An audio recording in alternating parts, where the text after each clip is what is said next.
ரசிகர்கள் அங்கு ஒரே நேரத்தில் கூடியதே இந்த சோக நிகழ்வுக்கான காரணமாக கூறப்படுகிறது. நாம் காட்சிகளில் பார்க்கிறோம். மரங்கள் மீதும் கட்டிடங்கள் மீதும் ஏராளமான ரசிகர்கள் ஏறி நின்று வீரர்களை பார்ப்பதற்காகவும் கொடிகளை அசைத்து அவர்களுக்கு தங்கள் வாழ்த்துக்களை தெரிவிப்பதற்காகவும் ஏறி இருக்கக்கூடிய அந்த காட்சிகளையும் நாம் பார்க்கிறோம். இதுவரை 11 பேர் உயிரிழந்திருக்கக்கூடிய நிலையில் பவுரிங் மற்றும் வைதேகி மருத்துவமனையில் 10 பேரினுடைய நிலைமை கவலைக்கிடமாக இருக்கிறது என்றும் 50க்கும் மேற்பட்டோர் காயமடைந்து மருத்துவமனைகளில் அனுமதிக்கப்பட்டிருப்பதாகவும் தற்போதைய தகவல்கள் தெரிவிக்கின்றன. இந்நிலையில் விதான் சௌதாவில் தொடங்கிய அந்த வெற்றி பேரணி என்பது சின்னசாமி மைதானத்தை நோக்கி வந்து கொண்டிருக்கிறது. ரசிகர்கள் மேலும் வராமல் இருப்பதற்காக 3 மெட்ரோ நிலையங்கள் என்பது மூடப்பட்டிருக்கிறது. Vidhan Soudha, MG road, Cubbon park உள்ளிட்ட 3 மெட்ரோ நிலையங்கள் தற்போது மூடப்பட்டிருக்கிறது. அதே நேரத்தில் காவல்துறையினர் கூட்டத்தை கலைப்பதற்கான நடவடிக்கைகளையும் மேற்கொண்டு வருகிறார்கள். நம்மோடு செய்தியாளர்கள் சுசித்ரா மற்றும் சடையாண்டி ஆகியோர் இணைந்திருக்கிறார்கள். சடையாண்டி, தற்போது சின்னசாமி மைதானத்தில் ஏற்கனவே பாஸ் வாங்கி ரசிகர்கள் உள்ளே இருக்கிறார்கள். மேலும் அங்கு ரசிகர்கள் உள்ளே செல்வதற்கும் முயற்சி செய்து கொண்டிருக்கிறார்கள். அதை கட்டுப்படுத்தக்கூடிய நடவடிக்கை என்பது என்னவா இருக்கு? நிச்சயமாக பாலவேல், சின்னசாமி மைதானம் மொத்தமாக 40,000 ரசிகர்கள் அமர்ந்து போட்டியை கண்டு ரசிக்கக்கூடிய ஒரு மைதானம். இது போன்ற விழா என்பது கிட்டத்தட்ட ஒரு 10,000க்கும் மேற்பட்ட ரசிகர்கள் அதிகப்படியானோர் வருவதற்கான ஏற்பாடுகள் எல்லாம் செய்யப்படும். ஆனால் சின்னசாமி மைதானத்தை பொறுத்தளவிற்கு இந்த வெற்றி கொண்டாட்டத்திற்காக மட்டுமே 26,000 ரசிகர்களுக்கு மட்டுமே பாஸ் வழங்கப்பட்டிருக்கிறது. ஆனால் அங்கு கூடியிருக்கக்கூடிய ரசிகர்களுடைய எண்ணிக்கை 7 லட்சத்திற்கும் அதிகமானோர். கட்டுக்கடங்காது எதிர்பார்க்காத ஒரு கூட்டம் அங்கு கூடியிருக்கிறது. பெங்களூரு அணியினுடைய அந்த வெற்றி கொண்டாட்டத்தை கொண்டாடுவதற்காக மைதானத்தில், அதுவும் விராட் கோலியினுடைய அந்த வெற்றி கொண்டாட்டத்தை பார்ப்பதற்காக, அவருக்கு வாழ்த்து தெரிவிப்பதற்காக, அவரை எப்படியாவது நேரில் பார்த்துவிட வேண்டும் என்பதற்காக சின்னசாமி மைதானத்தை நோக்கி லட்சக்கணக்கான ரசிகர்கள் வருகை தந்துவிட்டனர். மொத்தமாக 26,000 ரசிகர்களுக்கு மட்டுமே பாஸ் வழங்கியிருக்கிறார்கள். அந்த 26,000 ரசிகர்கள் உள்ளே ஏற்கனவே சென்று விட்டார்கள். அதன் காரணமாக நுழைவாயில்கள் அனைத்துமே மூடப்பட்டிருக்கிறது.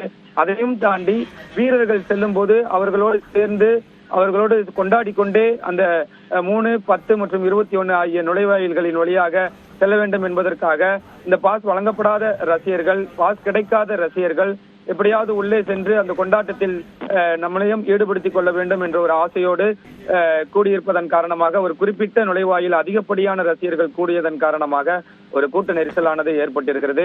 இதுதான் இது மிக முக்கியமான காரணமாக சொல்லப்படுகிறது. இதற்கு பொறுப்பேற்று துணை முதலமைச்சர் மன்னிப்பு கேட்டிருக்கிறார். தொடர்ந்து காவல்துறையினுடைய பலத்தை அதிகப்படுத்தி இருக்கிறார்கள். ஏற்கனவே 5,000க்கும் மேற்பட்ட காவலர்கள் பாதுகாப்பு பணியில் ஈடுபடுத்தப்பட்டிருப்பதாக துணை முதலமைச்சர் அவர்களே தெரிவித்திருந்தார். மேலும் இதை இரட்டிப்பாக்குவதற்கான நடவடிக்கைகள் எல்லாம் ஈடுபடுத்தப்பட்டு வருகிறது.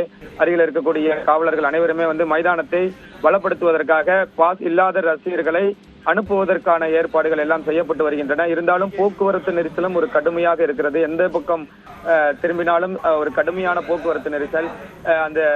அந்த போக்குவரத்து நெரிசலில் சிக்கியதன் காரணமாக மைதானத்தில் இருக்கக்கூடிய ரசிகர்களும் உடனடியாக வெளியேற முடியாத ஒரு இக்கட்டான சூழ்நிலை. காவல்துறையும் ஒரு சிறிய தடியடி நடத்தியெல்லாம் அங்கிருந்து கூட்டத்தை அனுப்புவதற்கான ஏற்பாடுகள் எல்லாம் செய்கிறார்கள். தொடர்ந்து மெட்ரோ ரயில் நிலையம் 3 மெட்ரோ ரயில்களை பக்கத்தில் இருக்கக்கூடிய மற்ற ரசிகர்கள் மைதானத்திற்கு வந்துவிடக் கூடாது என்பதற்காக மூடப்பட்டிருக்கிறது. பல்வேறு விதமான பாதுகாப்பு ஏற்பாடுகளுக்கு மைதானத்தில் தொடர்ந்து செய்யப்பட்டு வருகிறது. விதான் சௌகாவில் வெற்றி கொண்டாட்டம் முடிந்ததற்கு பிறகு நேரடியாக வெற்றி பேரணியோடு தற்பொழுது சின்னசாமி மைதானம் நோக்கி வீரர்கள் கொண்டிருக்கிறார்கள். தொடர்ந்து இணைப்பில் இருங்க, நம்ம பேசலாம். நம்மோடு தொலைபேசி வாயிலாக இணைந்திருக்கிறார் விமர்சகர் திரு வி கிரி அவர்கள். சார் வணக்கம். ஒரு வெற்றி கொண்டாட்டம் சோக நிகழ்வாக மாறி இருக்கிறது. தற்போதைய இந்த சூழலை எப்படி பார்க்கிறீங்க? குறிப்பா லட்சக்கணக்கான ரசிகர்கள் ஒரே நேரத்தில் எதிர்பாராத வகையில் திரண்டதுதான் இந்த நிகழ்வுக்கான காரணம்னு சொல்லப்படுது. டாக்டர் கிரி பேசுறேன். ரொம்ப கரெக்ட். அதாவது என்னன்னாக்கா, ரசிகர்களோட எந்தூசியாசம் அளவுக்கு மீறி இருக்கு. ஏன்னா 18 வருஷம் போராடி கட்ட ஒரு கப்ப அவங்க வின் பண்ணியிருக்காங்க. அதனால அவங்க எல்லாருமே இந்த பிளேயர்ஸை பார்க்கணும், கப்பை பார்க்கணும் அப்படின்னு சொல்லிட்டு முந்தி அடிச்சுன்னு வந்திருக்காங்க. இதுல என்ன ப்ராப்ளம்னாக்கா, அரேஞ்ச்மெண்ட்ஸ் வெரி வெரி புவர், போலீஸும் கம்மி. அவங்க இந்த அளவுக்கு எதிர்பார்க்கல கிரௌட. அதனால துணை முதலமைச்சரே வருத்தம் தெரிவிச்சிருக்காரு. இந்த மாதிரி அசம்பாவிதம் நடந்திருக்கு, மன்னிப்பு கேட்கிறேன் அப்படின்னு சொல்லிட்டு. ஸோ மொத்தத்துல அருமையான கொண்டாட வேண்டிய நிகழ்ச்சி சோகத்துல முடியுது. நீங்க குறிப்பிட்டீங்க ஒரு 18 ஆண்டுகளுக்கு பிறகு கோப்பையை வென்றிருக்கிறது ஆர்சிபி. ஸோ அப்போ ஒரு இயல்பாகவே எல்லாருக்கும் இருக்கக்கூடிய அந்த ஆர்வ மிகுதி, உற்சாகம், எல்லாரையும் ரசிகர்களை பார்க்கணும், அவர்களுக்கு தங்களுடைய வாழ்த்துக்களை தெரிவிக்கணும் அப்படின்னு ஒரே நேரத்தில் கூட்டிட்டாங்க. அதுக்கு பிளான் பண்ணல. என்ன கேட்டிருந்தாக்க ஒரு நாள் தள்ளி வச்சாலும் கொஞ்சம் நல்லா பிளான் பண்ணி பண்ணிருக்கலாம். அது அரசோட மிஸ்டேக்னு சொல்லலாம். தொடர்ச்சியா இந்த மாதிரி பல நாடுகள்ல பல இடங்கள்ல ஒரு வெற்றி கொண்டாட்டங்கள் நடக்கும். லட்சக்கணக்கான ரசிகர்கள் கூடி வீரர்களுக்கு தங்களுடைய வாழ்த்துக்களை தெரிவிக்கிறது அப்படிங்கிறது ஒரு சகஜமான நிகழ்வு தான். இந்த நிகழ்வு அதிலிருந்து எப்படி வித்தியாசப்பட்டுச்சுன்னு பாக்குறீங்க?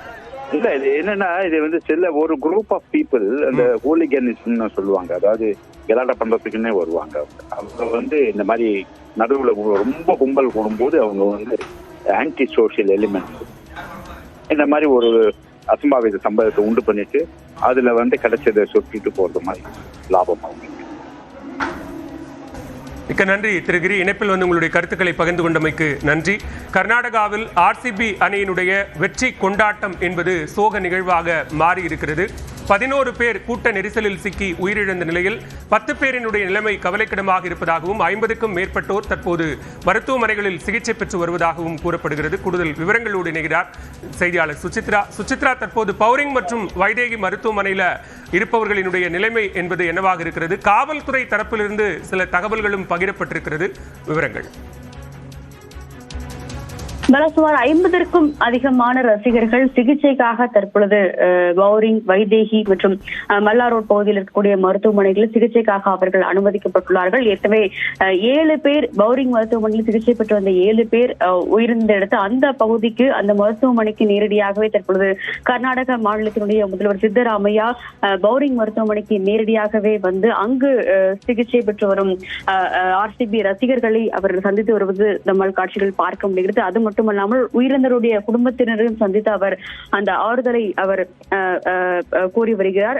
2 மருத்துவமனைகள் மட்டுமல்லாமல் அந்த பகுதியில் இருக்கக்கூடிய சிறிய சிறிய மருத்துவ கிளினிக்குகள் ஆகியவற்றிலுமே சில ரசிகர்கள் சிகிச்சை எடுத்து வருவதை நம்மால் பார்க்க முடிகிறது. 50க்கும் மேற்பட்ட ரசிகர்கள் தற்பொழுது வரை அந்த சிகிச்சை பெற்று வருவதாகவும், சுமார் 11 பேர் உயிரிழந்திருக்கக்கூடிய நிலையில் மேலும் 14 பேருடைய அந்த உடல்நிலை என்பது கவலைக்கிடமாக உள்ளது. அவர்களுக்கான தீவிர சிகிச்சை என்பது வழங்கப்பட்டு வருவதாகவும் மருத்துவமனை நிர்வாகம் தெரிவித்திருக்கிறது. இந்த மிக முக்கியமாக அந்த சின்னசாமி ஸ்டேடியத்தினுடைய வாயில்களுக்கு அருகே இருக்கக்கூடிய 2 மருத்துவமனைகள் தான் இந்த பவுரிங் மற்றும் மல்லாரோட் பகுதியில் இருக்கக்கூடிய அந்த ஒரு வைதேகி மருத்துவமனையாகும். அதில் தான் அதிகபட்ச ரசிகர்கள் தற்பொழுது வரையிலும் சிகிச்சை பெற்று வருவதையும் நம்மால் பார்க்க முடிகிறது. இந்த துயர சம்பவத்திற்கு தற்பொழுது மீண்டும் கர்நாடகாவுடைய துணை முதல்வர் DK சிவகுமார் ஒரு பகிரங்க மன்னிப்பை எக்ஸ் வலைதளம் மூலமாக கோரியிருக்கிறார். மேலும் உயிரிழந்தவருடைய குடும்பத்தினருக்கு ஆழ்ந்த அனுதாபங்களை தெரிவித்துள்ளதாகவும், இது போன்ற வெற்றி கொண்டாட்டத்தை கண்டுகளிக்க வந்த ரசிகர்களுடைய உயிரிழப்பு என்பது மிகவும் வருத்தத்தை அளித்துள்ளது என்ற ஒரு தகவலையும் கருத்தையும் அவர் பகிர்ந்துள்ளதையும் முக்கியமாக பார்க்கப்படுகிறது. எந்த ஒரு கொண்டாட்டங்களும் தங்களுடைய உயிரை விட பெரியது அல்ல என்ற ஒரு கருத்தையும் அவர் அந்த சமூக வலைதளத்தில் பதிவிட்டுள்ள அந்த கருத்தில் அவர் பதிவிடுகிறார். மேலும் ரசிகர்கள் அனைவருமே பத்திரமாக பாதுகாப்பாக இருக்க வேண்டும் என்ற ஒரு கோரிக்கையும் அவர் அந்த ஒரு பதிவில் குறிப்பிட்டுள்ளதையும் மிக முக்கியமாக பார்க்க வேண்டும். மாநில அரசாங்கம், மாவட்ட நிர்வாகங்கள், காவல்துறை அதிகாரிகள் என அனைவருமே தேவையான அந்த நடவடிக்கைகள், ரசிகர்களுக்கு தேவையான அந்த பாதுகாப்பு மற்றும் மருத்துவ சிகிச்சை நடவடிக்கைகளையும் அவர்கள் வழங்குவார்கள் என்ற ஒரு உத்தரவாதத்தை தற்பொழுது சிவாஜி நகரில் இருக்கக்கூடிய அந்த பவுரிங் மருத்துவமனையில் கர்நாடகாவுடைய முதல்வர் சித்தராமையா அங்கிருப்பவர்களுக்கு அவர் கூறி வருகிறார். இந்த மருத்துவமனையில் தான் 14 வயதை சார்ந்த திவ்யான்ஷி என்ற ஒரு சிறுமியும் உயிரிழந்துள்ளது மிக முக்கியமாக பார்க்கப்படுகிறது. 9ஆம் வகுப்பு படித்து வந்த அவர் தன்னுடைய தாய் அஸ்வினி மற்றும் தந்தை சிவகுமாரோடு இந்த ஆர்சிபியினுடைய வெற்றி பேரணியை காண்பதற்காக அந்த பகுதிக்கு வந்திருந்த நிலையில் தற்பொழுது கூட்ட நெரிசலில் சிக்கி அவர் உயிரிழந்துள்ளதை தற்பொழுது மருத்துவமனை நிர்வாகம் அதிகாரப்பூர்வமாக உறுதிப்படுத்தியுள்ளது. 11 பேர் தற்பொழுது வரை உயிரிழந்துள்ளதாகவும், கூடுதலான ஆர்சிபி ரசிகர்களுக்கு தேவையான சிகிச்சையை முழுமையாக வழங்குவதற்கான ஒரு உத்தரவு என்பது மாநில அரசின் சார்பாக வழங்கப்பட்டது என்ற ஒரு தகவலையும் அதிகாரிகள் தெரிவித்திருக்கிறார்கள். இந்த பவுரிங் மருத்துவமனை பொறுத்தவரை சித்தராமையா மட்டுமல்லாமல் பாஜகவினுடைய மாநில தலைவரான விஜயேந்திராவும் அந்த பகுதிக்கு அங்கு சிகிச்சை பெற்று வருபவர்களை சந்தித்து ஆறுதல்களையும் தேவையான உதவிகளையும் வழங்குவதற்கான ஒரு கருத்தை அவர் கூறி வருவதை நம்மால் காட்சிகளில் பார்க்க முடிகிறது. மிக முக்கியமாக அனுமதிக்கப்பட்ட அளவை தவிர மீதமுள்ள ரசிகர்கள் அந்த பகுதியிலிருந்து கலைந்து செல்வதற்கான அறிவுறுத்தல் என்பது காவல்துறை அதிகாரிகள் சார்பாக வழங்கப்பட்டு வந்தாலும் அங்கிருந்து கலைய மறுத்த ரசிகர்கள் மீது சிறிது லத்திய சார்ஜ் என்பது நடத்தப்பட்டுள்ளதாகவும் முதற்கட்ட தகவலை அங்கிருக்கக்கூடிய கர்நாடகாவை சேர்ந்த ஊடகங்கள் தற்பொழுது வெளியிட்டு வருகின்றன. வாயில்கள் 3 மற்றும் 10 ஆகிய இரண்டிற்கும் அதிகரிக்கக்கூடிய ரசிகர்களை கலைப்பதற்கான முயற்சியில் தற்பொழுது காவல்துறை அதிகாரிகள் ஈடுபட்டு வருகிறார்கள் என்ற ஒரு தகவலையும் தற்பொழுது அதிகாரிகள் தெரிவித்திருக்கிறார்கள். பாலா, தற்போது ஒருபுறம் வெற்றி கொண்டாட்டம், மறுபுறம் இந்த சோக நிகழ்வுகள், மருத்துவமனையில் இருக்கக்கூடியவர்களில் பலரின் நிலைமை கவலைக்கிடமாக இருக்கிறது.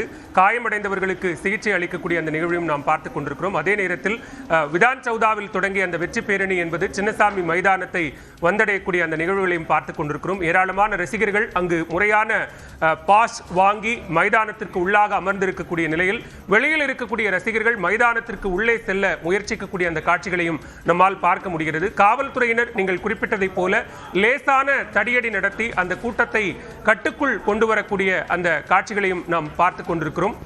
தொடர்ந்து நம்மோடு இணைகிறார் செய்தியாளர் சடையாண்டி. தற்போது சின்னசாமி மைதானத்தில் இருக்கக்கூடிய சூழல் என்பது என்ன? அங்கு ரசிகர்களினுடைய வருகை என்பது எந்த அளவுக்கு இருக்கிறது? நிச்சயமாக பாலவேல், சின்னசாமி மைதானத்தை பொறுத்தளவிற்கு நாம் முன்பே குறிப்பிட்டது போல 26,000 ரசிகர்களுக்கு மட்டுமே டிக்கெட் ஆனது விற்பனை செய்யப்பட்டிருக்கிறது, பாஸ் ஆனது வழங்கப்பட்டிருக்கிறது. ஆனால் இந்த வெற்றி கொண்டாட்டத்தை தங்களோடு இணைத்துக் கொள்வதற்காக லட்சக்கணக்கான ரசிகர்கள், சுமார் 7 லட்சத்திற்கும் மேற்பட்ட ரசிகர்கள் ஒன்று கூடியிருப்பதாக அங்கிருந்து நமக்கு முதல் கட்ட தகவல் கிடைத்திருக்கிறது. காவலர்களும் 1 லட்சமோ அல்லது 2 லட்சமோ ரசிகர்கள் மட்டும்தான் வருவார்கள் என எதிர்பார்த்தார்கள். ஆனால் யாரும் எதிர்பாராத விதமாக 7 லட்சம் ரசிகர்களுக்கும் மேல் அங்கு படையெடுத்ததன் காரணமாக ஒரு பெரிய கூட்ட நெரிசல், கட்டுப்படுத்த முடியாத ஒரு சூழ்நிலை. 7 லட்சத்திற்கு பாதுகாப்பு ஏற்பட்டதற்காக 5,000 காவலர்கள் மட்டுமே இருந்திருக்கிறார்கள். எனவே ஒரு கட்டுப்படுத்த முடியாத ஒரு சூழ்நிலை அங்கு நிலவி இருக்கிறது. கூட்ட நெரிசலில் சிக்கி மூச்சு திணறல் ஏற்பட்டு 14 வயது சிறுமி கூட உயிரிழந்திருக்கிறார். ஒரு பெரிய சோகமான நிகழ்வும் ஒரு புறம் அரங்கேறிக் கொண்டிருக்கிறது. அதே புறம் மைதானத்திற்கு உள்ளே அந்த வெற்றி கொண்டாட்டமும் நடைபெற்றுக் கொண்டிருக்கிறது. வீரர்கள் கோப்பையை மைதானத்தில் வைத்து ரசிகர்களுக்கு காட்சிப்படுத்தி வருகிறார்கள். அந்த வெற்றி கொண்டாட்டத்தை ரசிகர்களோடு பகிர்ந்து கொண்டிருக்கிறார்கள். பாஸ் வாங்கி உள்ளே சென்று இருக்கக்கூடிய ரசிகர்களோடு சேர்ந்து வீரர்களும் புகைப்படம் எடுத்துக்கொண்டு, செல்ஃபி எடுத்துக்கொண்டு அங்கிருந்து ஒரு பெரிய வெற்றி கொண்டாட்டத்தை தெளித்துக் கொண்டிருக்கிறார்கள் என்றுதான் சொல்ல வேண்டும். ஒருபுறம் RCB அணி 18 ஆண்டு கனவை நிறைவேற்றிய ஒரு தருணம், ஒரு வரலாற்று நிகழ்வு. முதல் முறையாக IPL கோப்பையை கைப்பற்றி சொந்த மண்ணிற்கு எடுத்து வந்த ஒரு வரலாற்று சிறப்புமிக்க